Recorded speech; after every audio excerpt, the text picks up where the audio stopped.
Hello, it's Andrine, a Jewish American Priestess, and I'm coming to you today, if I can get this candle lit, on the eve of the month of Iyar, which is the Hebrew month, second month. It follows Nisan, and it is affiliated with the constellation of Taurus. It's coming in right now. We're also in the midst of apparently Mercury in retrograde and eclipse season, so that's fun, good times. We're going to do some Hebrew readings today, and I've got two cards here today. One is from the Art Oracles deck, and one is from the Medicine Cards deck. And they both have something to do with the constellation of Taurus. And I'm going to pull out a couple of Nordic runes to go with them so that you can choose which one you'd like to follow. And then you're welcome to find your timestamp down below. And or listen to both of them if that is appealing to you. So let's pull out a couple of Nordic runes right off the bat. On the first card we have Teiwaz. And on the second card we have Manaz. Interesting. Okay, Teiwaz. Let's take a look at that. It is the Nordic rune that is affiliated with the god Tu. And he is known as the god of... It's not exactly the god of war, but he is moving in a direction, let's say. It looks like an arrow here. Moving in a direction. We'll get into that more when we choose your reading. And then we have also the Nordic rune of Manaz, which is about humanity and maybe your place in it. And like I said, we have the Art Oracle deck and the Animal Cards deck. So choose which one speaks to you today, and we will see you in your reading.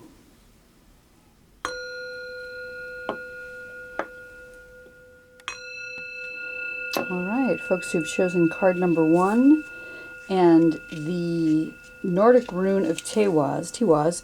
I said it's the god of Tu, which is one of the names, but also Tyr is another name for the god affiliated with. This is the sky god.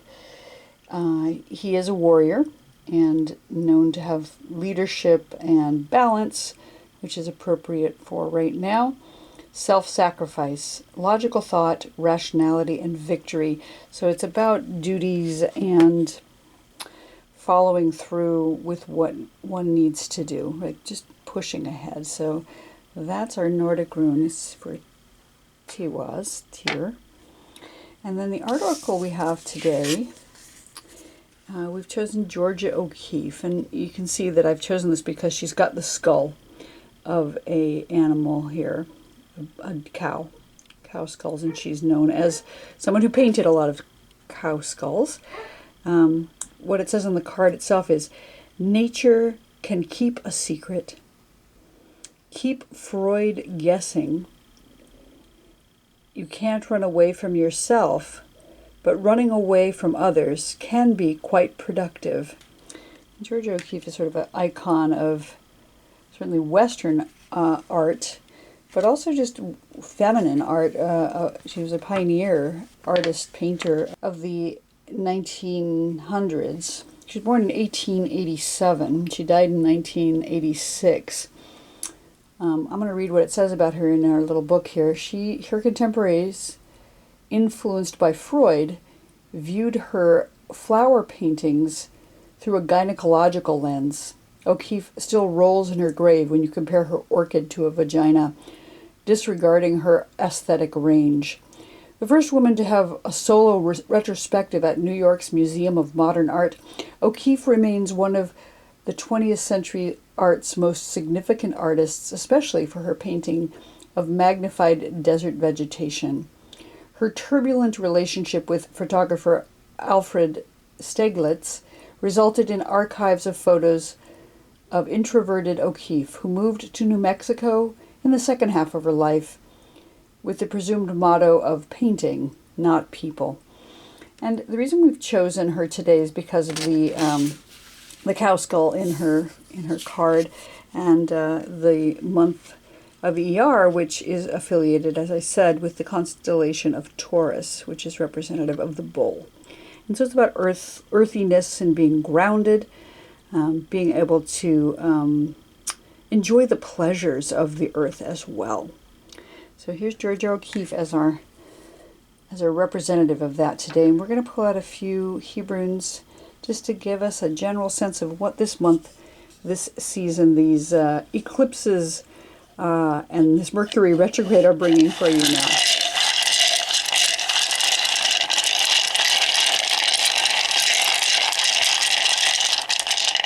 Okay, and at the top we have the letter Pe. In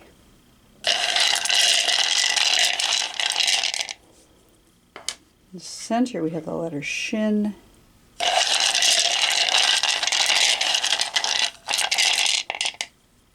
And at the bottom we have the Ein Sof. Okay, so I'm looking at this today. Pe is the letter that represents the mouth. It's the mouth of the divine, speaking the world into existence, certainly. But it also represents the infinite. It has that spiral nature where it spirals around and around like this, in and out, which I see as responding to and relating to the infinite nature of the divine and the infinite ability to create in the world. And the fact that the Pe is, in Gematria, the number 80. So it does have that infinity symbol loop in the number, and 10 times 8, of course, being the ultimate manifestation of the infinite, which is beautiful here.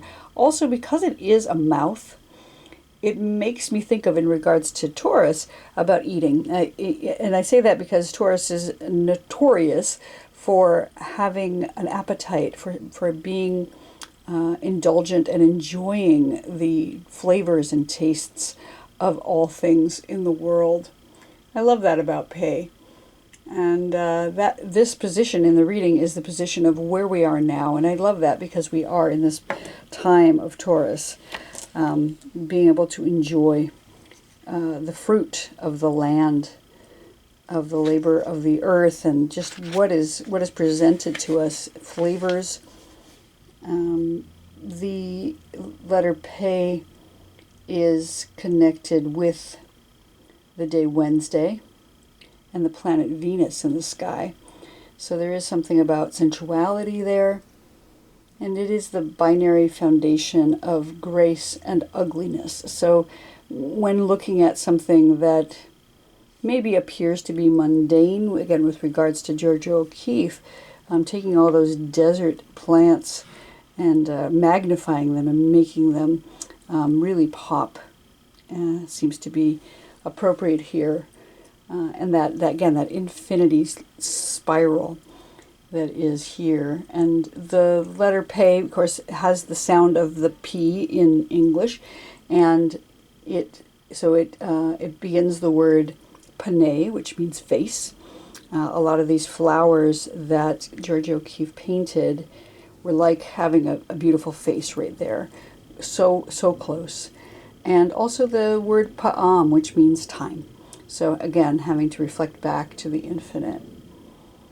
I love that. And also, for me, I correspond a lot of these letters, particularly the letters that are the double letters, with different matriarchs and patriarchs. And I see Pe as corresponding to the matriarch Leah. Leah, who was one of the spouses of Yaakov and the mother of many of the tribes of Israel. And she was said to have had weak eyes. Maybe she was a little bit less attractive, at least less attractive to Yaakov than her sister Rachel. He actually really wanted to marry Rachel, and he was tricked into marrying Leah as well. So he ended up with both of them as wives, as well as their handmaids turned out to be the mothers of several of his children.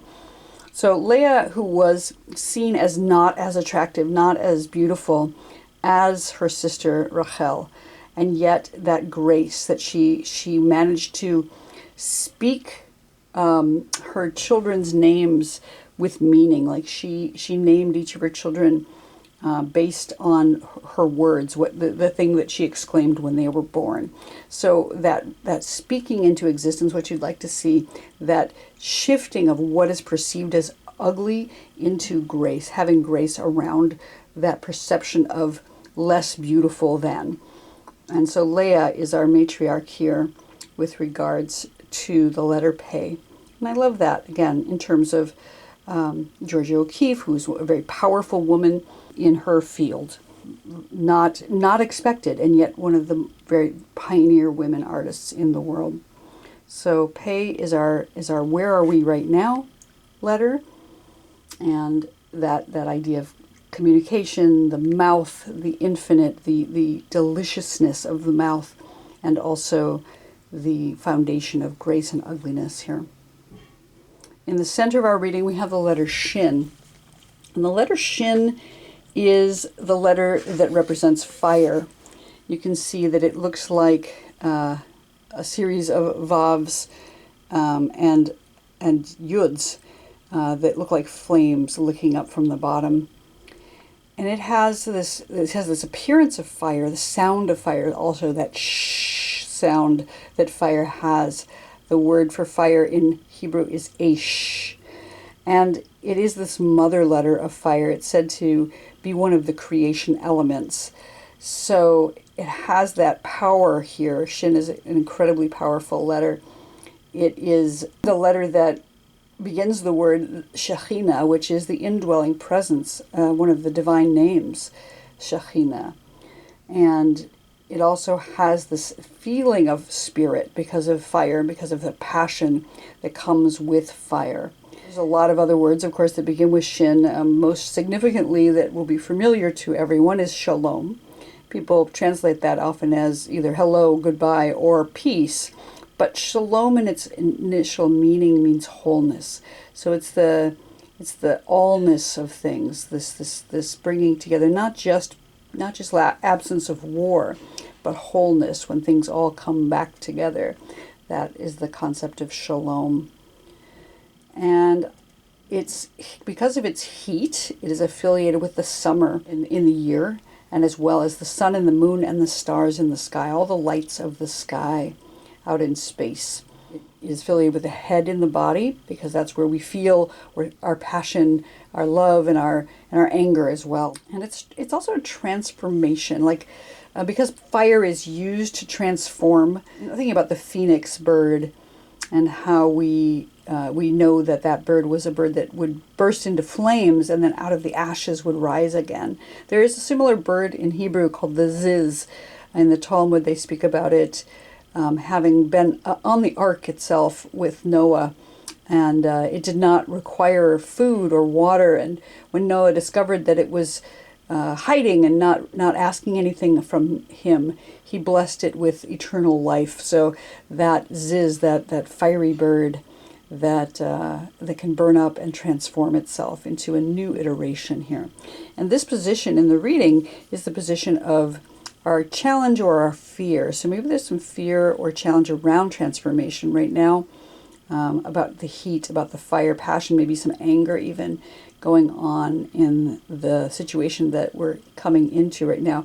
Certainly, interestingly, with the Mercury going into retrograde, and I'm not an astrologer, so I can't speak to that too hard, but I understand that it is about communication and failures in communication, perhaps some disconnects. And since we have Pe being our communication letter, being about the mouth, Shin here may be just like there's a little bit of a disconnect, a heat, again, maybe anger going on there with communication. So be aware of that. Be aware that may be coming up, that there may be some things that need to transform. They may get hot before they do that. And so, it's nothing to fear. Fall back on your communication and your connection with the infinite here as we move forward. And the outcome of our situation, given the current circumstances, is the Ein Sof. And the Ein Sof is that blank. It is the letter that is not a letter. It's that which comes before. It's the paper on which we write the letters, or the substance into which the letters are carved as the divine speaks them with the Pe into existence. So it's that substrate, that boundlessness, the infinite possibility. And I love that with regards to in regards to Taurus, which regards to the Earth, because it is Earth Day coming up right now. So we have this foundation, this place, the blank where we can plant a seed. We have the ability to plant a seed right now. We have this earth, this rich and fecund and ripe earth that is ready for planting right now. And despite the fact that we may have some concerns or fears around transformation that may occur, that there may be some heat affiliated with this, we can trust in the infinite. We can trust because we have the infinite here with that Ein Sof, that meaning no end. And we have the infinite here with the 80, the ultimate manifestation of the number 8 and that infinity loop that goes on. And we can trust in the infinite that even if we can't see how things are going to turn out, we can know that it's going to turn out some way, and that is under the guidance of the Shekhinah, of the divine indwelling presence, that we need to persevere, like the bull, like that, just really grounding ourselves into the knowledge of that. And holding on to our duties here with the Teiwaz. That's about duty and about will and about loyalty on some level. So hold on to that as well. I think I'm going to pull out one more card today. I'm going to go with the Sovereign Oracle deck here just to get a little further clarity about our situation. And let's do one card here. See what the Sovereign Oracle has to say with regards to Iyar, Taurus, Georgia O'Keeffe, Teiwaz, and the infinite. Let's see if we have any additional messages that want to come our way. We've got one more shuffle here.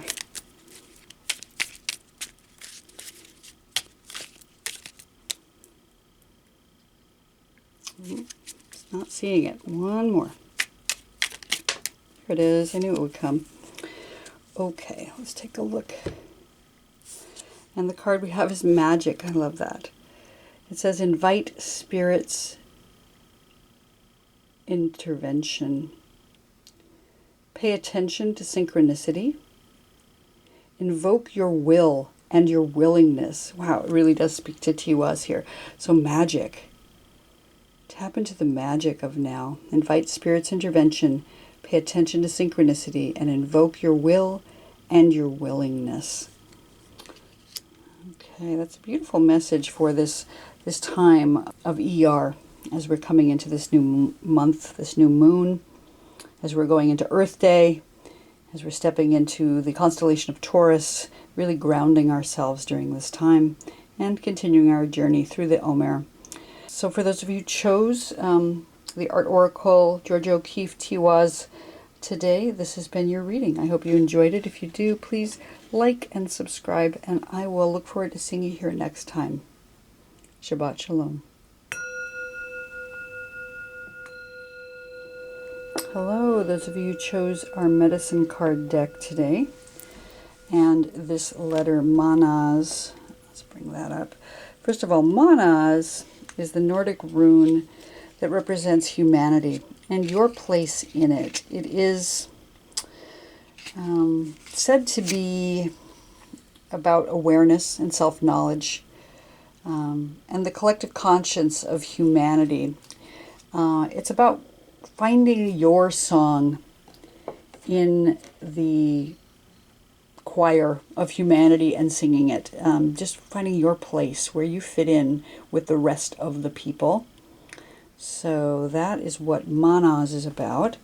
And then we have this card from the medicine card deck. And again, in the theme of Taurus, we have the buffalo. This is the closest thing I could find to a bull in this deck. So, and buffalo has very special meanings. You may know a little bit about it, but I'm going to read a little bit from the Oracle book, the medicine card book. The buffalo is said to be about prayer and abundance. In the Lakota tradition, it was the white buffalo calf woman who brought the sacred pipe to the people and taught them to pray.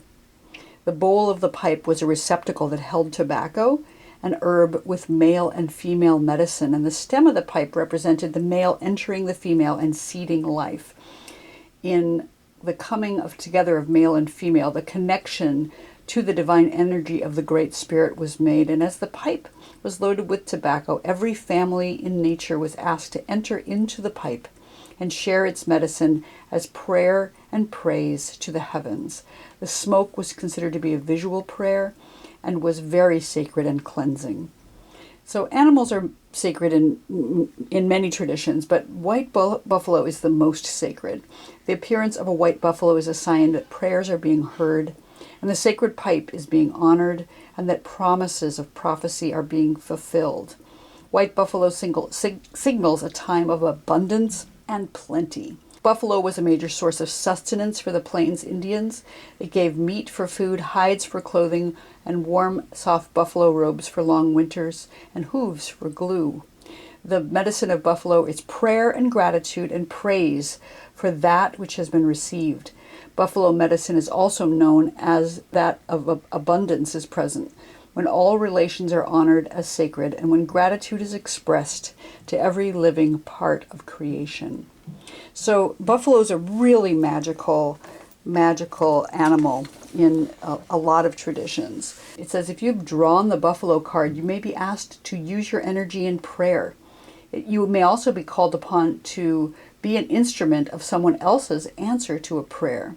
This could portend a time of recognizing the sacredness of every walk of life, albeit different from your own.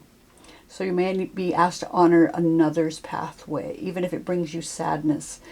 This is what part of the message that buffalo brings. It's a sign that you achieve nothing without an aid of the Great Spirit, and that you must be humble enough to ask for assistance and then be grateful for what you receive. So buffalo is, again, a really magical card, and I love that in regards to your role in humanity here with the Nordic rune as well. So the buffalo medicine here is about being grounded in the earth like Taurus, and also relying on spirit for abundance, and planting, again, that male and female coming together and planting a seed. So that's all really relevant for this time of year right now, where we're in the Taurus season, where things are starting to grow. And we're going to pull out some Hebrunes today, see what else comes up.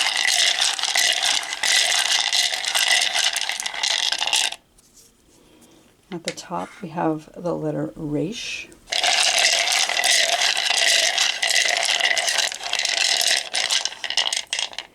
In the center, we have the letter Lamed.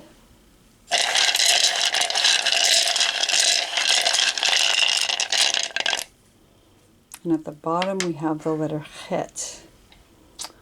Okay, so Resh is the letter that means head. It is Rosh, which means head, or like Rosh Hashanah, or Rosh Chodesh, which is coming. It's like right now we've got Rosh Chodesh, the new month, the new moon of Iyar is upon us. So we have something new being planted. Resh is also the binary foundation of seed and barrenness, which, right now in this time of fecundity, as we're coming into the spring in our hemisphere, we have this time of finding out whether the seeds that we've planted are going to come into fruition, or whether we've planted seeds that aren't going to come into fruition, things that are barren. So that's up right now for sure. This position in the reading is where we are right now. So we're at the beginning of a new month. We're seeing whether our seeds that we've planted are going to grow or become barren. And Resh is also the letter that rules over the Mercury in the sky, the planet Mercury. And the planet Mercury right now is just turning retrograde, so it's going backwards. We're having some maybe communication difficulties. Because Resh represents the head, it can be also about intellect, maybe thinking a lot, maybe thinking too much even. And I see it as corresponding to the matriarch Rachel. Each of the double letters I've paired up with one of the matriarchs or patriarchs. And Rachel is the beloved of Yaakov, who gave birth to Joseph and Benjamin, the sons of the tribes. And Rachel she's a complicated character. She was the one who Jacob loved and wanted to marry as soon as he saw her, and yet she was traded for her sister on the marriage night. So her sister Leah was the one who initially was married to Jacob, and then he was able to marry Rachel as well. So he ended up with both of them, as well as their handmaids, who became the mothers of the rest of the 12 plus tribes, the 13 tribes of Israel. So, and Rachel is complicated because she is this beloved, but she was also barren for years and years and years. She did eventually bear children, but then she died in childbirth with her second child. So very complicated, and as is the letter Resh. The letter Resh, it does speak to a seed and a new beginning, but it also has these other words that begin with it. Rasha, which can mean evil or wickedness, and Rosh, which means poor one, or like somebody who is impoverished. So complicated letter. So that's where we are right now. We're in this time where we're, again, just starting something new, trying to determine whether it's going to bear fruit. And I think about it in terms of the buffalo. I think about, when you think about a buffalo, I think about their heads. I think about how they've got these giant horns on their head. They've got enormous heads. If you've ever been close to a buffalo, they are just gigantic. So it does seem like it's appropriately affiliated with the buffalo right now. And, but again, putting one's head down and pushing forward is really up for this time of year with the Taurus being sort of stubborn and earthy and really holding its ground. So that's what's up right now, is the Resh. And in the center of our reading, the letter that this position stands for what is a challenge or a fear right now. And we have the letter Lamed. Lamed is the one letter that reaches above the line in Hebrew. So it's about reaching up. And it is the letter that begins the word lev, which means heart. So it's about reaching up with heart. And I love that with regards to buffalo, because what we read about the pipe being smoked, and that smoke rising up as an offering, as a prayer to the divine, to the Great Spirit. Lev seems to be all about that. It seems to be about, it even looks like a curl of smoke rising up there. It could look a little bit like a pipe, even if you squint your eyes. So I love that's here, but it seems to be in the position of a fear or challenge. So are we being able to reach up with heart right now? Are we having some challenges with expressing things from our heart and really depending upon Great Spirit or the divine for what we need? That's the challenge. I mean, that's what Buffalo says here is there is no greatness other than what comes from the divine. So we have that with the lev as well, with the heart reaching up. Lamed is the letter that also speaks to teaching and learning. So it's about taking in information and discerning what is valuable and what is necessary, and then maybe teaching it in order to reinforce it. Lamed is also the letter that corresponds to the intestines in the body, so it's got that similar idea of taking in sustenance, having your body determine what is useful and discarding the rest. And since Taurus is about being attached to your senses, being maybe indulgent even in food, but like really, really appreciating what we have to eat. And for buffalo, that's also really spectacular, because buffalo is a source of food. They used to be much more abundant than they are now, but is a source of food for many people. So the buffalo has that deliciousness about it, as well as its skins and its robes are very, very lush. Everything's very, very lush with the buffalo. And I think Lamed also speaks to that with regards to digestion. Lamed is the letter that corresponds to the tribe of Ephraim Ephraim was one of the sons of Joseph. So interesting, coming after Rachel who gave birth to Joseph, Joseph who then in Egypt married an Egyptian woman, and she gave birth to two sons, Manasseh and Ephraim. Ephraim was the younger son, but he was elevated. Yaakov, when he gave the blessing, elevated the younger son above the elder, which is a common theme in Torah. But there's something that's challenging about that too. I think because we're dealing with humanity in Manaz here, the complications of humanity. Yaakov, when he went to bless the children, switched his hands to the opposite child's head. So he gave the firstborn blessing to Ephraim, and he was elevated above, which is why I affiliate the Lamed with Ephraim in the Hebrunes. So something challenging is going on here with elevation of the heart, with being able maybe to offer up prayers appropriately right now. Maybe there's a bit of a challenge in your life around that. And that may have to do with that complicated affiliation with the Reish, having it be this foundation of barrenness and seed, having to do with maybe the wickedness, the Rasha. Raquel was, again, complicated character. She stole the idols from her father's house, and then she lied about it. And some say that because of that, she died in childbirth, because Yaakov said, well, whoever's got those idols, I will put them to death. He never found out that she had them, but she hid them beneath her skirts.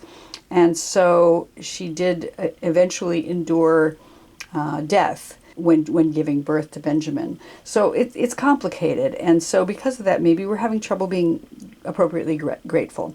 Maybe we're having trouble reaching up with heart toward the divine. Maybe we're having trouble digesting all these complicated stories that are coming in right now. And that's our complication, our challenge right now, our fear around dealing with these things. But the final letter in our reading is the letter that corresponds to what is our outcome given the current circumstances. And we have the letter Chet. And the letter Chet is the letter that begins the word Chai, which means life. So there is life here. There's, some say it looks like a marriage canopy, a chuppah, which also begins with Chet. And so it's about contracts and commitments, covenants that we might make with others.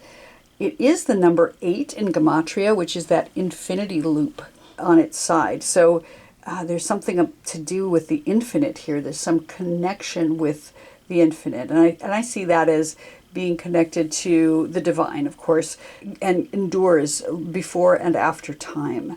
The letter Chet is also the first letter of the word Choshek, which is darkness.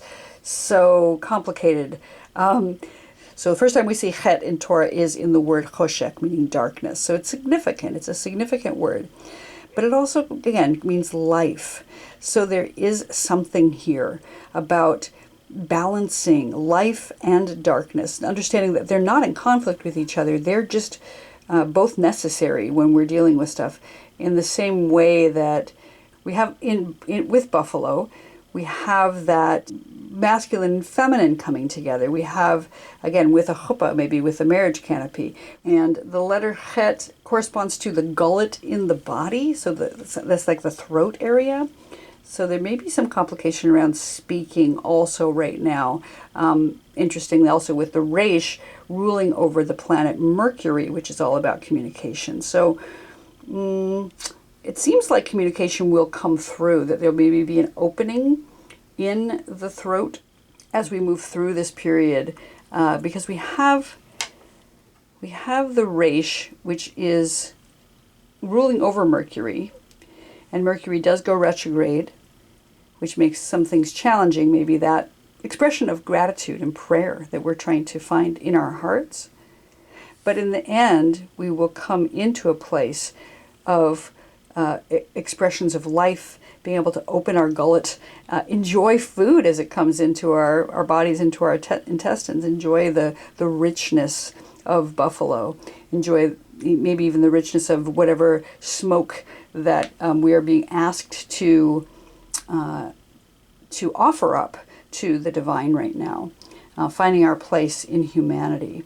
And I'm going to pull out one more card from the Sovereign Oracle deck today, just to get a little further clarity about what we're hearing here regarding Iyar, the buffalo, Manaz, our part in humanity, and these Hebrew letters, as well as the constellation of Taurus. Let's see what comes out for us today.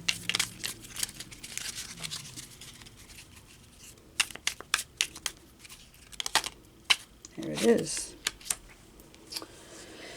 Okay. And we have the word permission. It says, the yes you seek is inside of you.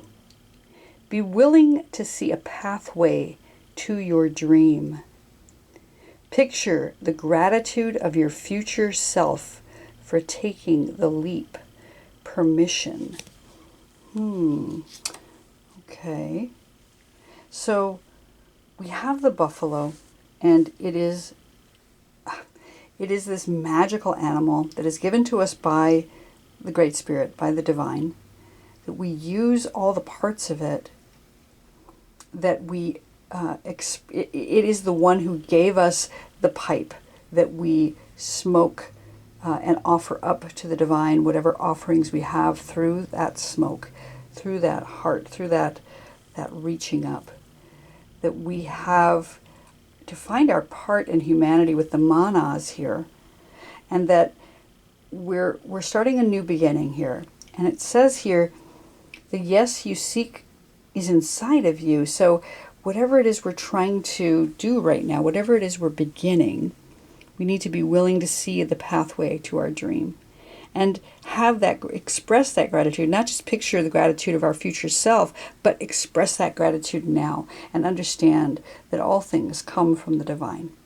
As we move forward to see whether what we've planted produces seed, to work through our challenges around lifting our heart in gratitude and around digesting information and food that comes into our bodies, and then finding our way through to Chai, to life, and leaning into the darkness here. Maybe leaning into the darkness to find our way forward as we find our place in humanity, and really offering gratitude to the earth, to the Divine, to the buffalo, to whatever it is that we are leaning into right now that's going to give us sustenance through this period of time. So for those of you who chose the medicine card today of Buffalo, this has been your reading for this beginning part of the month of Iyar and the constellation of Taurus. I appreciate you watching, and I hope you enjoyed it. If you did, please like and subscribe, and I will look forward to seeing you in a future reading. Shabbat Shalom.